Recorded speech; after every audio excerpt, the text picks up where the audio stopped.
Baik, Pak. Terima kasih sudah hadir di ruangan saya. Kemarin Ibu WA saya itu saya batalkan karena memang ada kegiatan mendadak. Saya tahu Ibu sudah minta waktu dari kemarin, tetapi saya mohon maaf terlebih dahulu karena ada kegiatan mendadak. Dan hari ini kita bisa berkumpul di sini untuk seperti yang Ibu janjikan WA saya bahwa Ibu ingin bercerita dengan saya, begitu ya. Baik, apa kabar Bu? Baik, Pak. Puji Tuhan, luar biasa. Bagaimana kegiatan di sekolah hari ini? Berjalan dengan cukup baik. Sepertinya banyak tanggung jawab ya yang Ibu emban di sekolah ini selain guru mapel juga. Iya, Pak. Baik. Dengan kelas juga. Tidak apa-apa Bu, dijalankan saja. Itu namanya tanggung jawab itu harus tetap kita jalankan dengan ikhlas. Kira-kira Ibu hubungi saya kemarin itu untuk kita bincang-bincang apa ya? Ini Pak, saya ingin menyampaikan permasalahan yang saya hadapi di kelas, Pak. Oh, permasalahan di kelas. Emang seperti apa yang mungkin Ibu alami beberapa hari, minggu, bulan terakhir ini? Saya menemukan itu permasalahan yang saya hadapi ya, karena ini kan saya menjadi wali kelas 10 gitu. Nah, di mana di situ anak-anak itu di masa yang akil balik, jadi saya melihat permasalahan yang dihadapi mereka adalah terkait dengan karakter, Pak. Karakter ya? Karakter mereka, ya. Karakter peserta didik.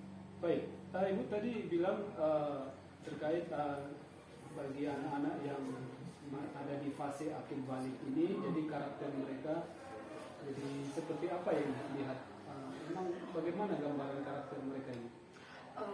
Yang saya lihat sih Pak, gambarannya saya melihat mereka itu di fase yang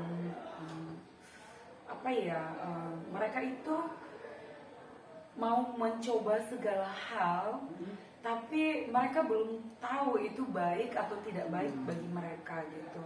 Nah, sehingga yang terjadi adalah mereka seringkali acap kali melakukan pelanggaran tatib gitu Pak. Iya. Oke, sudah minum dulu Bu. Aduh, jangan terlalu tegang. Silakan, seadanya apa yang ada. Banyak mungkin Ibu amati anak-anak yang mungkin ada di fase akil balik ini Ya. itu cenderung tidak berpikir terhadap dampak atau risiko apa yang mereka lakukan. Iya Pak. Menurut Ibu nih, itu sudah sejak kapan ya? Ini siswa di kelas berapa nih Ibu ceritanya? Kelas 10. Kelas 10 ya? Saya sebagai wali Ibu kelas. menemukan itu di mana pada saat di asesmen di awal sebelum tahun ajaran baru kan itu terdeteksi oleh Ibu atau baru-baru ini ya? Saya menemukan permasalahan ini ya dari sejak mereka masuk sampai detik ini begitu. Jadi yang saya lihat kecenderungan dari mereka itu seringkali melanggar tatib. Contoh seperti misal dilarang membawa handphone. Iya. Nah itu selalu. Nah demikian juga dengan berulang nih. Kemudian dengan masalah rambut. Iya. Nah begitu juga masalah kehadiran. Datangnya misalnya kita masuknya jam 7, datangnya masih ada yang terlambat. Baik, terima kasih Bu. Ibu tadi sampaikan ada beberapa hal yang mungkin aturan sekolah, tata tertib sekolah, tapi tetap sudah mereka abaikan, mereka langgar. Sudah pernah disosialisasikan terhadap anak-anak yang kelas 10 ini aturan sekolahnya? Sudah Pak, di awal masuk itu kan ketika kita penutupan MPLS, kan ada MPLS, terus di akhir itu memang sudah kita sosialisasikan tata tertib sekolah. Nah tapi yang terjadi itu justru ketika kita sudah mensosialisasikan, nah itu ya itu yang sering dilanggar gitu. Jadi itu yang saya hadapi sekarang, membentuk karakter mereka itu loh Pak.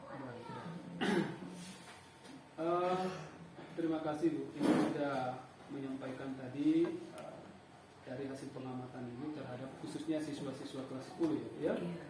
Ibu melihat anak-anak kita yang melakukan pelanggaran tatib ini apakah berasal dari kelompok tertentu atau memang pembauran terhadap, nah di SMA ini kan berasal dari beberapa SMP nih Bu nih Iya, kan? apakah ibu lihat ini sepertinya anak-anak yang melakukan ini sepertinya yang berasal dari SMP ini saja yang mayoritas, atau memang rata pun dari anak-anak dari sana dari SMP ini juga melakukan hal yang sama atau gimana?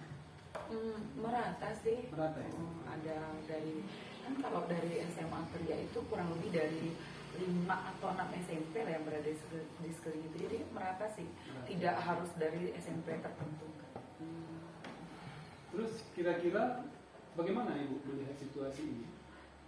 Saya melihat sih yang saya identifikasi ya, rata-rata anak yang melakukan pelanggaran ini karena basically-nya dari keluarga yang memang kurang menuntun anaknya untuk membiasakan hal-hal yang bersifat dengan peraturan seperti itu. Terus kayak mereka biasa membawa handphone itu ya karena memang sudah bisa pacaran begitu. Jadi tuh itu yang membuat mereka melakukan itu. Ada pengaruh keluarga juga, ada, saya lihat. Kalau begitu ibu sudah mengidentifikasi, berarti persoalannya kan tidak keluar hanya dari pribadi anaknya begitu ya, ada juga faktor lain yang ibu sampaikan tadi. Iya. Orang tua juga bisa jadi kurang peduli terhadap anak atau kurangnya penekanan terhadap kebiasaan-kebiasaan yang baik begitu. Iya, Pak. Untuk menangani ini apa yang bisa ibu lakukan? Kalau saya sih Pak ya, saya punya rencana nih Pak. Karena ini terkait dengan karakter begitu ya. Dalam kita membentuk karakter itu enggak menjadi suatu hal yang instan gitu. Dan terbukti kemarin itu ketika mereka membawa handphone, kan saya sudah membuat ini struktur pengurusan kelas, itu ada seksi keamanan. Ternyata berapa kali dicatat sama seksi keamanan dan saya panggil itu tidak berpengaruh Pak. Jadi saya berpikir itu kedepannya ini saya harus melakukan sesuatu yang lebih mengena pada mereka gitu. Jadi saya berencana itu saya mau melakukan ini, saya kan melakukan analisis diagnostik kemarin. Itu ternyata di kelas saya itu sebagian besar mereka itu beragama Kristen dan Katolik. Itu kebetulan agama lain tidak ada seperti Muslim dan lain sebagainya. Jadi saya melakukan perlu adanya ibadah gitu sebelum pembelajaran Pak. Jadi itu yang saya. Jadi itu luar biasa tuh. Ibu sudah memikirkan solusi kedua. Solusi pertama tadi sudah ada petugas yang menangani itu di dalam kelas tapi kurang efektif lah maksudnya. Dan solusi keduanya ibu sudah coba akan ibu terapkan, melakukan pendekatan dari sisi kerohanian di awal sebelum pembelajaran. Menurut ibu ini kapan ya bisa ini dilaksanakan program yang akan dilaksanakan? Secepatnya Pak. Ya, saya harus bisa melakukan ini secepatnya. Baik, ibu akan melaksanakan ini secepatnya minggu depannya. Setelah ibu sebelum melaksanakan, apa kira-kira tolak ukur yang bisa ibu dapatkan setelah tolak ukur apa yang ibu bisa catat program ini nanti bisa berhasil? Perubahan karakter sih Pak. Perubahan karakter ya? Iya, perubahan karakter. Terus berapa lama kegiatan ini akan dilaksanakan? Selama 1 semester ini. Berarti kontinu ya, berkelanjutan ya. Ini tentu kan di dalam SMA itu, di dalam satu kelas itu tidak semuanya di-handle oleh guru sendiri seperti biasa kan, hanya di kelas. SMP mungkin mereka dilarang. SMA kan dapat 14-an. Kalau saya boleh tanya, Ibu dalam menerapkan program yang akan dilaksanakan ini siapa-siapa yang menurut Ibu perlu dilibatkan sehingga nanti rencana Ibu ini bisa diterapkan? Kalau rencana aksi saya ini Pak, saya melibatkan seluruh kelas. Jadi ini kan saya mau melaksanakan ini sebelum pembelajaran Pak. Jadi tidak mengganggu jam pelajaran mata pelajaran lain gitu Pak. Jadi saya tuh misal masuknya jam 7, rencananya saya akan melakukannya itu jam 6:50. Jadi kurang lebih ada 10 menit untuk kami melakukan ibadah singkat gitu Pak. Nah, jadi itu yang saya libatkan itu mereka semua. Jadi nanti dalam ibadah singkat itu siapa yang memainkan musik, siapa yang mencari pujian sebelum penyembahan, seperti itu. Nah, jadi itu diatur siapa yang bertugas. Berarti yang terlibat ini hanya siswa dalam kelas itu? Iya.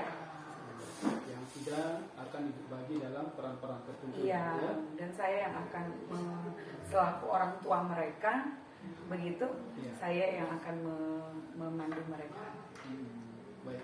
Terima kasih Bu. Itu luar biasa Ibu. Itu akan Ibu terapkan. Tadi sudah saya dengar juga sudah akan dilaksanakan dalam minggu depan. Bagaimana komunikasi Bu dengan pimpinan sekolah sehingga nanti ketika Ibu melaksanakan program ini, tentu kan di kelas yang lain apakah sudah dilaksanakan oleh guru yang lain belum ya? Belum. Nah, ketika Ibu laksanakan, guru-guru lain tidak atau siswa-siswa lain tidak melihat bahwa ini ada apa, kok kami belum ada. Nah, bagaimana komunikasi Ibu dengan pimpinan sekolah untuk menerapkan kegiatan ini?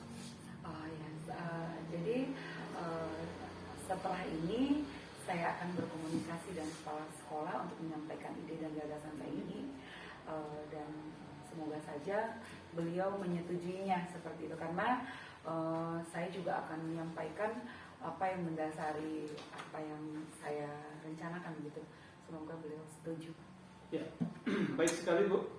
Luar biasa, di tengah-tengah kesibukan kita yang merencanakan pembelajaran yang sangat kompleks ini Bu, masih terpikir satu hal kecil ya begitu ya, untuk mengatasi ataupun menjadi solusi terhadap apa yang Ibu amati selama ini terhadap siswa-siswa kita. Baik, terima kasih loh Bu. Ibu luar biasa hari ini.